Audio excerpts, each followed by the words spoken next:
স্মৃতিৰ দিনলিপি।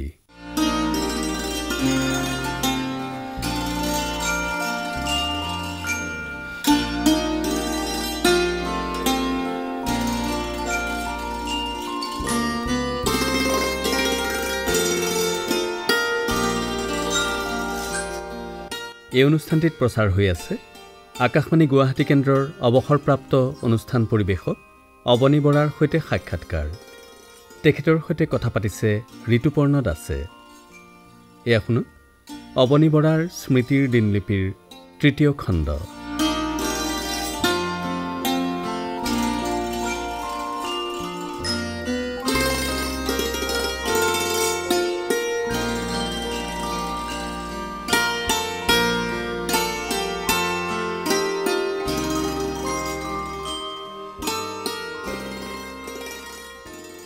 স্মৃতিৰ দিনলিপিৰ আন এটা নতুন খণ্ডলৈ আপোনালোকক আদৰণি জনাইছোঁ। আমাৰ এই অনুষ্ঠানৰ এইবাৰৰ অতিথি আকাশবাণী গুৱাহাটীৰ অৱসৰপ্ৰাপ্ত ঘোষক, আপোনালোকৰ পৰিচিত এটি কণ্ঠ অৱনী বৰা ডাঙৰীয়াক নমস্কাৰ। যোৱাটো খণ্ডৰ সামৰণি মাৰিছিলোঁ খগেন মহন্তৰ এটি গীতেৰে, আজি বাৰিষাৰ প্ৰথম বৰষুণ। সেই গীতটিৰে আমাৰ শ্ৰোতাসকলেও নিশ্চয় জানিব যে খগেন মহন্ত ডাঙৰীয়া যেতিয়া আকাশবাণীত কৰ্মৰত আছিল আৰু তেখেতে যিহেতু এই কেন্দ্ৰত সহকাৰী কেন্দ্ৰ সঞ্চালক হিচাপেও কাম কৰিছিল আৰু অৱসৰ গ্ৰহণ কৰিছিল, আৰু সেই সময়ছোৱাত আকাশবাণীৰ বিভিন্ন কাম তেখেতৰ নেতৃত্বত হৈছিল আৰু তেখেতে আকাশবাণীৰ চাকৰিৰ উপৰিও অসমৰ বিভিন্ন অঞ্চলত সংগীতানুষ্ঠান আদি পৰিৱেশন কৰিছিল আৰু সেই আটাইবিলাকত আপুনি অন্যতম সহযোগী হিচাপে আছিল। তেখেতৰ সৈতে আপোনাৰ এক ঘনিষ্ঠ সম্পৰ্কও আছিল। সেই সময়ত তেখেতৰ সৈতে থকা সম্পৰ্কৰ কথা সুঁৱৰি সেই সময়ৰ কামবিলাকৰ বিষয়ে অকণমান জনাব নেকি? সেই সময়ত আকাশবাণী গুৱাহাটীৰ বাহিৰত বহুতো অনুষ্ঠান কৰিছিলে, মানে গাঁও অঞ্চলত বহুত অনুষ্ঠান হৈছিলে, মানে গোলকগঞ্জ, সৰভোগ, তেনেকে নলবাৰীৰ বিভিন্ন অঞ্চল, ৰঙিয়াৰ ক'ৰবাত, তেনেকে বিভিন্ন অঞ্চলত বিভিন্ন সংগীতানুষ্ঠান হৈছিলে। আচলতে মানুহৰ সৈতে তেতিয়া এটা প্ৰত্যক্ষ যোগাযোগ, মানে বিভিন্ন ঠাইলৈ আমন্ত্ৰণ জনায় আকাশবাণীক, আৰু সেইমতে আকাশবাণীয়ে কিছু শিল্পী লৈ সেই ঠাইলৈ যায়। সন্ধিয়া 2 ঘণ্টামানৰ কাৰণে এটা অনুষ্ঠান হয়। খগেন মহন্ত, অৰ্চনা মহন্ততো থাকেই, ইফালে ৰামেশ্বৰ পাঠক, ধনদা পাঠক বা স্নেহলতা দাস, তেনেকৈ সেই সময়ৰ শিল্পীসকল, বিভিন্ন শিল্পী যায় আৰু মানুহে অতি আন্তৰিকতাৰে আদৰি লয়। সেইখিনি খুব ভাল লগা কথা। তেনেধৰণৰ অনুষ্ঠানৰ যোগেদি আকাশবাণীৰ সৈতে মানুহৰ সম্পৰ্কও গাঢ়ৰ পৰা গাঢ়তৰ হয় আৰু মানুহে ভাল পায়। একো কষ্ট নকৰাকৈয়ে ইমান নামী দামী শিল্পীক ইমান ওচৰৰ পৰা পাইছে আৰু পোনে পোনে তেওঁলোকে অনুষ্ঠান শুনিব পাৰে পোনপটীয়াকৈ। সেইকাৰণে মানুহখিনিয়ে খুব ভাল পায়। তেনেকৈ বহুত অনুষ্ঠান কৰিছোঁ আৰু মিউজিকৰ ফালৰ পৰাই যেতিয়া গোটেই ব্যৱস্থাপনাখিনি কৰা হয়, খগেন দাই আগভাগ লয়, লগত ৰমেন দাহঁত থাকে, ৰমেন চৌধুৰীহঁত। গতিকে সেইখিনি এটা বৰ ভাল আছিলে। আৰু সেই বেছিভাগ অনুষ্ঠানৰে আঁত বোধ কৰোঁ আপুনি ধৰিছিল সেই সময়ত? গৈছিলোঁ, বহু ঠাইত আঁত ধৰিছিলোঁ। আৰু এটা কথা এইখিনিতে ক'বলৈ মন গৈছে, আকাশবাণীৰ আগতে এটা পলিচি আছিলে শাস্ত্ৰীয় সংগীত। ৰেডিঅ'য়েতো শাস্ত্ৰীয় সংগীতক বহুতখিনি প্ৰচাৰ দিছে। শাস্ত্ৰীয় সংগীতৰ এটা আছিলে চেইন বুকিং বুলি। চেইন বুকিঙত হয় কি, ভাৰতৰ ভাল শিল্পী তেখেতসকলে আহি পেলাই অনুষ্ঠান কৰে মানে ধৰা ডিব্ৰুগড়ত কৰিলে, গুৱাহাটীত কৰিলে, শ্বিলঙলৈ গ'ল। সেই অনুষ্ঠানটো ইনভাইটেড অডিয়েঞ্চ প্ৰগ্ৰামো হয়, ষ্টুডিঅ'ত ৰেকৰ্ডিঙো হয়। সেই এটা খুব ভাল আছিলে। আজিকালি সেই বস্তুটো নাইকিয়া হ'ল আৰু তেনেকেই ভাৰতৰ বহুত মানে যশস্বী শিল্পীক লগ পাইছোঁ। তেনে কোনো বিশেষ শিল্পীৰ নাম মনলৈ আহিছে নেকি? আমাৰ অসমৰে পাৰ্বিন চুলতানা, তেখেতে সেই অনুষ্ঠানত কৰিছে। তাৰপিছত সৰোদবাদক আমজাদ আলী খান, সবিতা দেৱী, তেনেকৈ অনেক আহিছে। আৰু এইটো বছৰেকৰ কোনোবা এটা সময়ত তেনেকৈ আহিছিলে, আহি এটি প্ৰদেশত বা এটি প্ৰান্তীয় অঞ্চলত হয়তো চেইন বুকিং বুলি যে কৈছে, মানে একেৰাহে কেইবা ঠাইত কৰে, একেজন শিল্পী ষ্টুডিঅ' ৰেকৰ্ডিঙো হয়, ইনভাইটেড অডিয়েঞ্চ প্ৰগ্ৰেমো হয়। সেইটো এটা খুব ভাল আছিলে। মনলৈ আহিছে আকাশবাণী গুৱাহাটীয়ে যিহেতু বিভিন্ন সময়ত বিশেষ কিছু অনুষ্ঠানৰ কাভাৰেজ কৰে, আমাৰ ভাষাত কাভাৰেজ বুলি কৈছোঁ বাৰু, যেনে অসম সাহিত্য সভাৰ অধিৱেশন বা তেনে কোনো বৃহৎ যদি অধিৱেশন বা তেনে অনুষ্ঠান থাকে।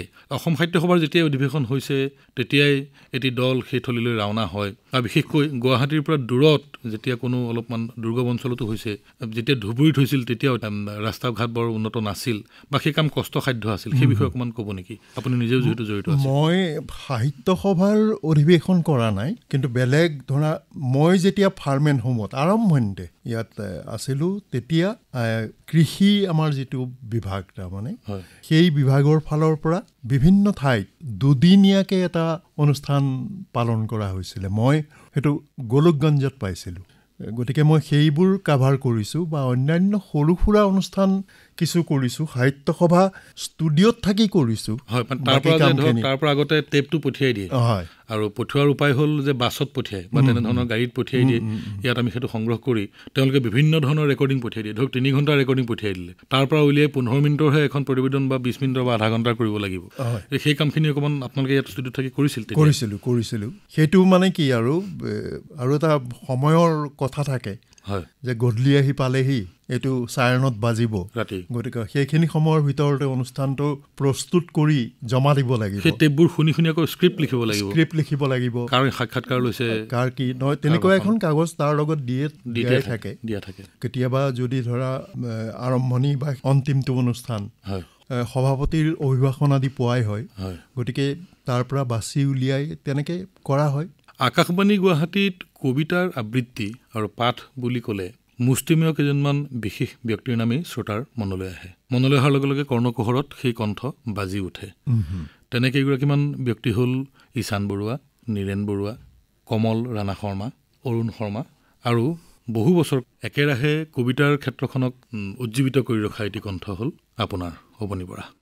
কাব্যশ্ৰুতি নামেৰে এটি বিশেষ কবিতাৰ অনুষ্ঠান আছিল আৰু তাৰ পূৰ্বেও কবিতাৰ বিশেষ অনুষ্ঠান ইয়াত প্ৰযোজনা হৈছিল আৰু আপুনি এই আটাইবোৰ কবিতাৰ অনুষ্ঠানতেই খুব ওতঃপ্ৰোতভাৱে জড়িত আছিল। সেই বিষয়ে অকণমান ক'ব নেকি? কাব্যশ্ৰুতিৰ কথা ক'লা। কাব্যশ্ৰুতি তুমি যিটো কৈছা বোধহয় পিছৰটো ধীৰোদাই প্ৰযোজনা কৰাটো, কিন্তু সেই কাব্যশ্ৰুতিয়েই তাৰ আগতেও এটা আছিল, নামটো তাৰ পৰাই লোৱা। আগতে হৈছিল কি, ৰাতিপুৱাৰ বাতৰিটো 8 বজাৰ, সেইটো হিন্দী ইংৰাজী বাতৰি দুইটা 10 মিনিট 20 মিনিট আছিলে। গতিকে এই 10 মিনিট সময় থাকি যায় গীতিমালিকালে। অন্য দিনা অন্যান্য অনুষ্ঠান কিবা তাত বাজে, কিন্তু দেওবাৰে বিশেষকৈ অৰুণদা দিনত কমলদাও যেতিয়া আহিল ইয়ালৈ, অৰুণদাই ক'লে কবিতাৰ অনুষ্ঠান এটা কৰোঁ। নামটোও তেখেতেই দিলে কাব্যশ্ৰুতি। প্ৰথম অৱস্থাত মই তাত পঢ়া নাছিলোঁ, অৰুণদাই পঢ়ে, কমলদাই পঢ়ে, মোক লগত লয়, থাকোঁ মই।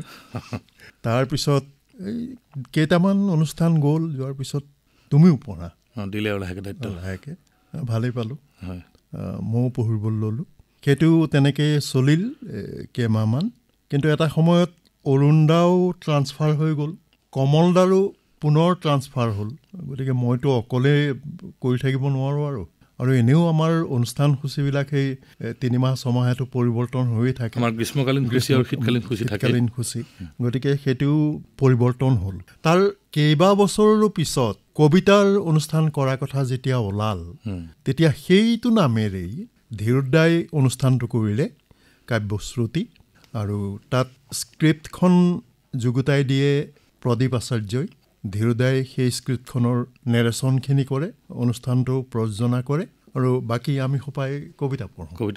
সেইটো এটা ভাল হৈছিলে, কিন্তু অনুষ্ঠানটো শুনিছিলে। আপুনি যিহেতু অসমীয়া সাহিত্যৰ বিশেষকৈ কাব্য সাহিত্যৰ এগৰাকী পাঠক আৰু নিজে বিষয়ত বেছ গৱেষণা কৰে, আমি জানো সেই কথাটো, আৰু সেয়া বহু বছৰ ধৰি, দশকৰ পাছত দশক ধৰি আপুনি সেই কাম কৰি আহিছে। আমি মন কৰিছোঁ যে কাব্যশ্ৰুতি ধৰক কেতিয়াবাই বন্ধ হ'ল, কিন্তু আজিও আপুনি অৱসৰ গ্ৰহণ কৰাৰ পাছতো যেতিয়া ইয়াত কোনো কবিতা প্ৰচাৰ কৰাৰ কথা মনলৈ আহে বা উল্লেখ হয় যে আজি পুৱাতে হওক বা অন্য কোনো অনুষ্ঠানতে হওক, তেতিয়া কিন্তু প্ৰথম ফোনটো আপোনালোকে যায় আৰু আপুনি সেই দায়িত্ব এতিয়াও পালন কৰি আছে। আৰু আন যি কাৰণতে নহওক, বহু বছৰৰ পৰা আমিও দেখিছোঁ, আমাৰ শ্ৰোতাসকলক জনাব খুজিছোঁ যে আকাশবাণীয়ে যেতিয়া নতুন এটি অনুষ্ঠান প্ৰচাৰ কৰাৰ কথা ভাবে ষ্টুডিঅ'ৰ পৰা, আৰু বহু সময়ত আমাৰ বাহিৰত আমি যেতিয়া বছৰ শেষৰ অনুষ্ঠান কৰোঁ বা বিশ্বকৰ্মা পূজাত আমাৰ অংশকালীন ঘোষক ঘোষিকাসকলক লৈ আমাৰ কেন্দ্ৰৰে এই বাহিৰ ভাগত এতিয়া অনুষ্ঠান কালচাৰেল ফাংচন এতিয়া আয়োজন কৰা হয়, তেতিয়াও সেইবিলাক অনুষ্ঠানৰ নাম দিবলৈ আমি এজন ব্যক্তিলৈকে ফোন কৰিব লগা হয় বা তেখেত আহিলে সুধিব লগা হয় যে অনুষ্ঠানটোৰ নাম কি ৰাখোঁ।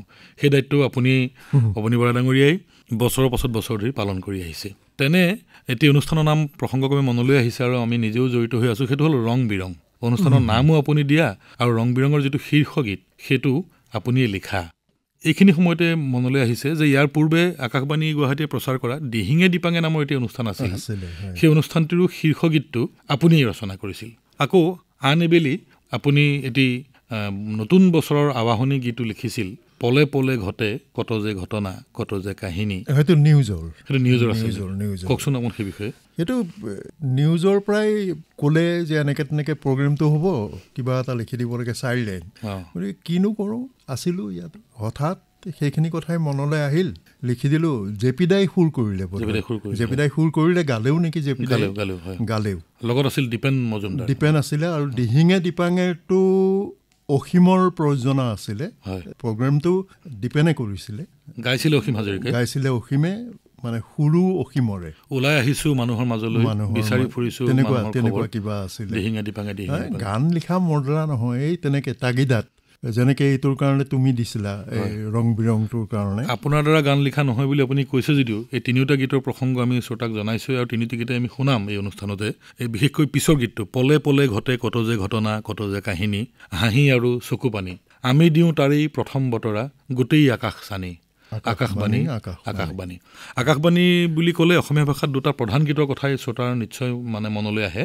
এটা হৈছে কীৰ্তিকমল ভূঞা ডাঙৰীয়াই লিখা বহুজন হিতায় বহু মন মিলনৰ মৰ্মবাণী মই আকাশবাণী, সেইটো এটা গীত। আৰু আনটো হ'ল আপুনি লিখা পলে পলে ঘটে কত যে ঘটনা। 4 লাইন, 4 শাৰী হয়, কিন্তু এই 4 শাৰীতে গোটেই কথাখিনি কৈছে। আৰু দুয়োটা গীতেই লিখিছে আকৌ আমাৰ কেন্দ্ৰত তেতিয়া কৰ্মৰত, লিখাৰ সময়ত কৰ্মৰত দুগৰাকী ঘোষকে। গতিকে কীৰ্তিকমল ভূঞা ডাঙৰীয়া বাৰু এজন প্ৰতিষ্ঠিত গীতিকাৰ হিচাপে আপুনি নিজেই প্ৰতিষ্ঠা লাভৰ চেষ্টা নকৰিলেও এই তিনিটি গীতে কিন্তু আপুনি যে গীতৰ ক্ষেত্ৰতো দখল থকা এজন ব্যক্তি সেই কথা প্ৰমাণ কৰিছে। এইখিনিতে আমি ইয়াৰে কোনোবা এটি গীত শুনি যাওঁ নেকি? পাৰি। ওলাই আহিছো মানুহৰ মাজলে, বিচাৰি আমি মনৰ খবৰ, পাইছো পথ আৰু বহুত লগৰী কৰি লৈছো বাট, মনৰ খবৰ আৰু আশাৰ পোহৰ, বিচাৰো আমি নিতে দিহিঙে দিপাঙে।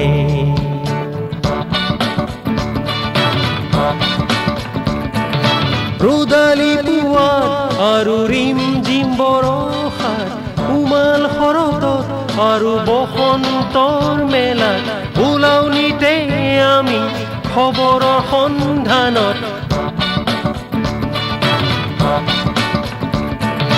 ৰ'দালি পুৱা আৰু ৰিম জিম বৰষাৰ, উমাল শৰতত আৰু বসন্তৰ মেলাত, ওলাওনিতে আমি খবৰৰ সন্ধানত, ওলাওনিতে আমি দিহিঙে দিপাঙে, দিহিঙে দিপাঙে,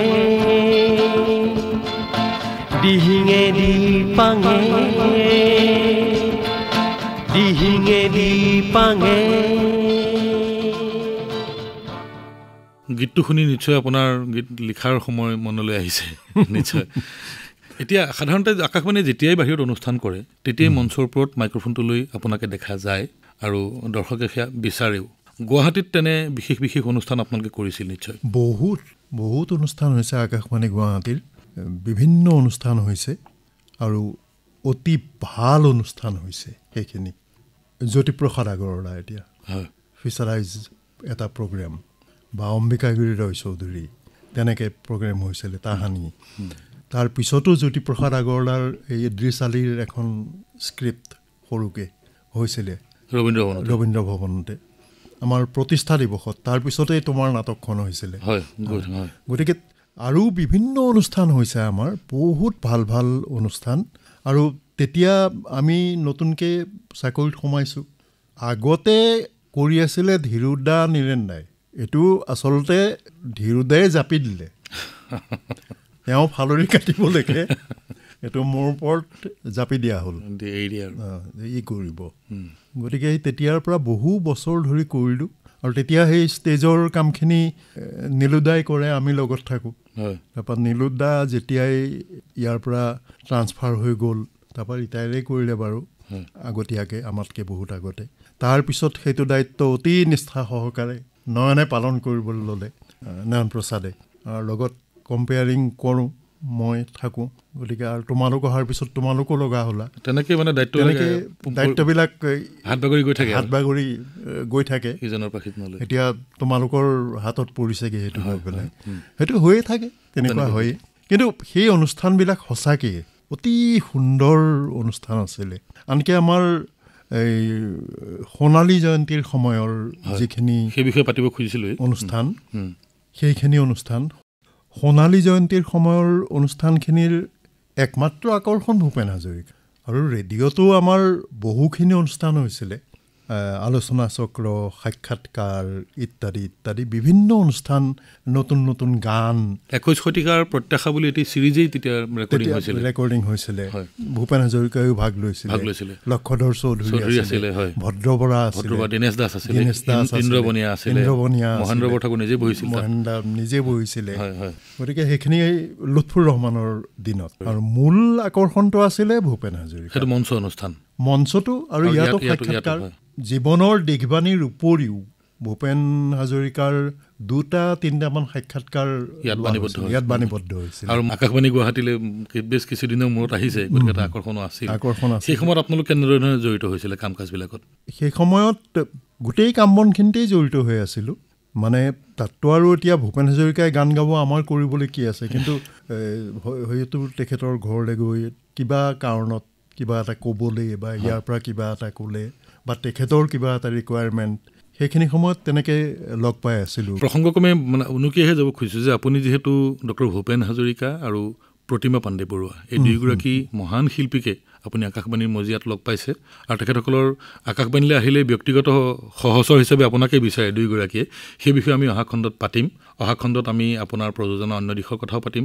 আৰু আপোনাক জুকিয়াবলৈহে আমি কৈছোঁ মনতে যে আপুনি যিহেতু অলপ আগতে ধীৰুদাৰ কথা কৈছে, ধীৰু ভূঞাৰ পৰিচালনাত নিৰ্মিত চিনেমা প্ৰথম ৰাগিনীৰো আপুনি সহকাৰী পৰিচালক আছিল। আৰু সেই চিনেমাখনৰ শ্বুটিঙৰ কামত আপুনি ইউনিটতকৈ বহুত দিন আছিল। সেইবিলাক কথাও আমি পাতিম। আকাশবাণী গুৱাহাটীৰ বুকুৰ পৰা ওলোৱা এখন চিনেমা আছিল সেইখন, সেই বিষয়ে পাতিম। আজি খণ্ড আমি ইমানতে সামৰিব লাগিব। শেষত আপোনাক কি গীত শুনাম আজি? মোৰ মিনতি তৰা হয় যদি।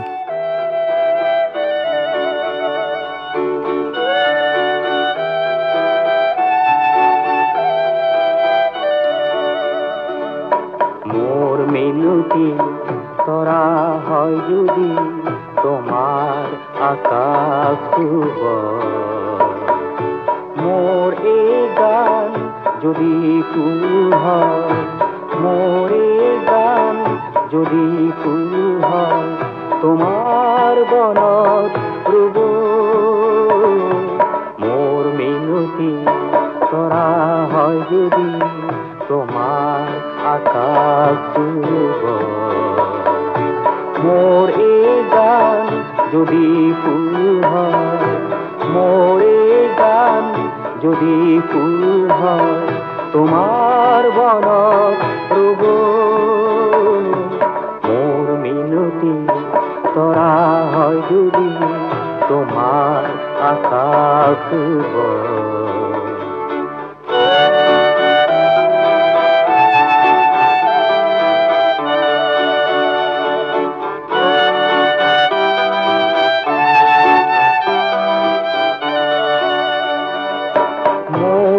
কথা যদি সুর হয়, মোর এই সুর যদি জন হয়, মোর এই কথা যদি সুর হয়, মোর এই সুর যদি জন হয়, সেই জনে শুনা জোনালি মায়ারে কুরু কুরুঙারে, সেই জনে শুনা জোনালি মায়ারে কুরু কুরুঙারে, মনে মনে গো তোমার মুখতে রব। মই নাথাকিলে সাগৰ তৰাই মোৰে কথাকে কব,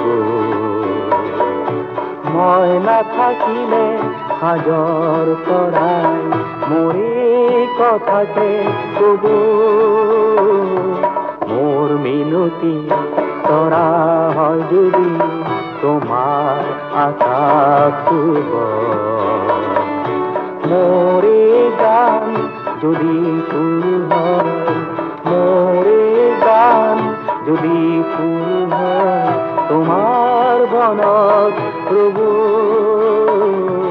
মোৰ মিনতি তৰা হয় যদি তোমাৰ আকাশ শুব